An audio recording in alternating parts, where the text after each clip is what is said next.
Hi everybody and welcome to week 1 of the Halloween in August collaboration with the Scottish crafter who is our beloved Sam here on YouTube. Now every Sunday during the month of August the people taking part in the collaboration will be putting up a video, a Halloween themed video. So this is the place to come if you want to get ready for Halloween, if you want to get your spook on, if you want to get seriously scared, and if you want a bit of motivation and inspiration for your Halloween makes or your autumn stuff in general. Because once you're into August, Christmas will be upon us before we know what's going on. So I will shut up now and I'll just tell you that there are 18 of us taking part in this collaboration, and I'll leave links to everybody else's videos in the description box. So please go over and give everybody some support, because it's kind of hard to make winter or Halloween themed videos, you know, when it's really boiling hot outside. Anyway, I'll shut up and get on with you. For my first make, I decided that while some people might be doing kits, might be making kits and showing the stuff that they would use to make up their, to make up their projects for the Halloween collaboration, I would make a kind of a resource book. And I saw Amy, whose channel name is Al John here on YouTube, she made a book called a fat book. She got an ordinary little notebook and she scrunched up the pages like this. Every page was scrunched up until the book was fat rather than skinny. And then she added a washi tape to the edges and she coloured the pages. So I thought I would make a Halloween resource book for myself to remind me of all the bits and pieces I have for Halloween.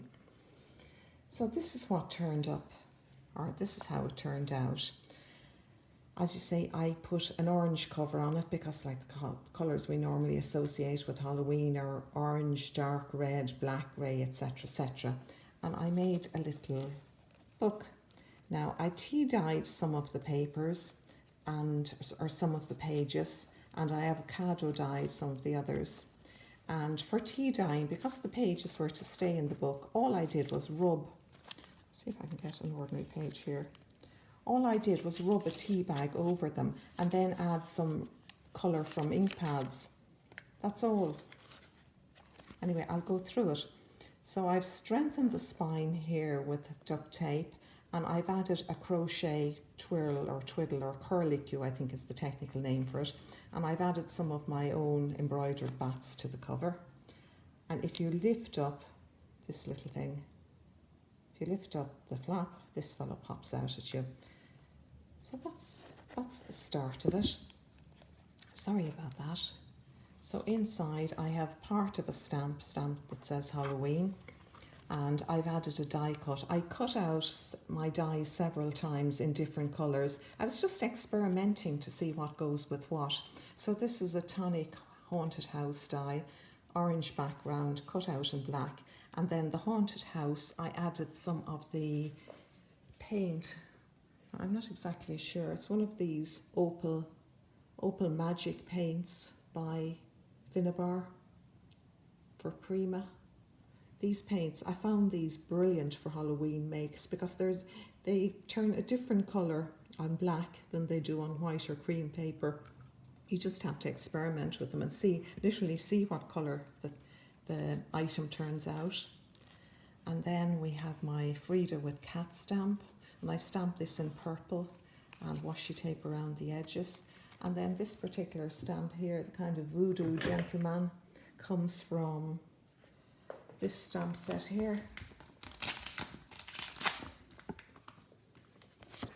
This is a Dilution stamp set. I don't know the name of it, I have it years, but it has kind of scary, creepy kind of voodoo stuff on it. And you can see how first of all I have the background done with inks and scrunched up, and this was stamped with this woodware crackle stamp. And this butterfly here that looks as if it's kind of dripping blood is from this Tim Holtz set here. It's this butterfly here, and I've also used this kind of exploding heart. There again, this isn't particularly for Halloween, but it can be like the paint. It can be used and, you know, adapted for your Halloween makes. And you can see spiders here stamped.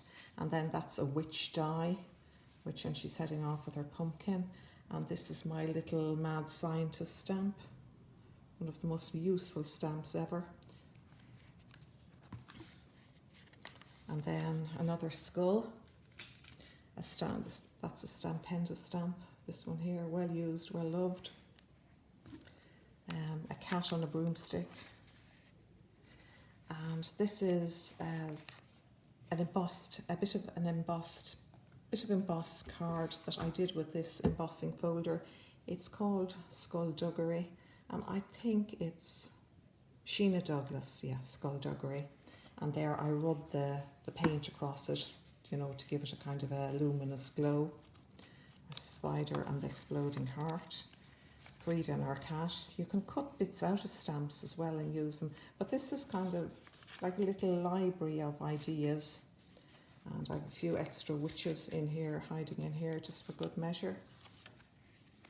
And see the various stamps and things I've used, and it goes on like that, just trying them out in different colours, adding different paints to them. Same thing here, just to see what it'd be like. That's library, bit of a library. That is a dictionary paper stamped with various creepy crawlies from the Dilution set. Exploding hearts. That's this little steampunk goblin. That's another Stampenda stamp, and I used the Halloween out of that separately way back at the cover. Frida again. Just playing around, stamping and adding corners, and that particular spider's web comes from another, I think that's another Sheena Douglas. I haven't got the name on it. Sheena Douglas embossing folder. Just cut part of the embossed card out. More playing with the crackle stamp and my spider die. I haven't got very many dies or stuff for Halloween, but as I said, you can adapt to loads of stuff. Like that's a doily, but if you cut it in an ordinary doily, now cut in pink, that's one thing. Cut in black or grey, it takes on a complete different effect. So these are all kind of, I think you'd call them painty papers. They're painty, inked, stamped papers. Love that. You get great effects on with Frida and the cat. I have some Halloween ribbon as well, but I didn't get around to using it. That's another embossing folder that can be done up sweet and pretty. It's Crafter's Companion Shabby Chic, but it can be done to look like a fence around a creepy mansion or something like that. So it goes on and on, like in the same vein.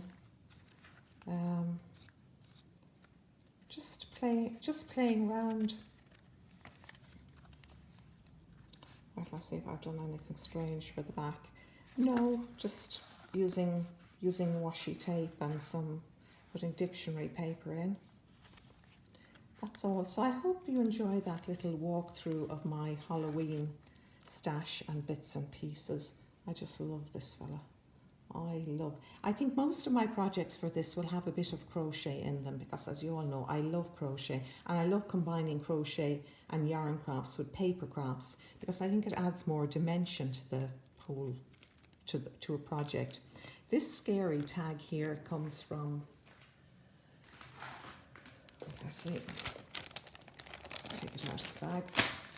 This is just a cheap packet of stickers that you get in pound shops or the cheap shops coming up to Halloween. It's at least 2 years old, but some of them are lovely.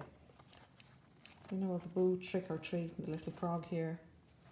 And no excuse for not having a cheerful Halloween and enjoying yourselves. So thanks for watching. Thanks for listening. Please check out the other ladies' videos, and just be thinking of Halloween, Christmas and what lies ahead, and enjoy yourselves. And I hope you all had a lovely weekend. Bye.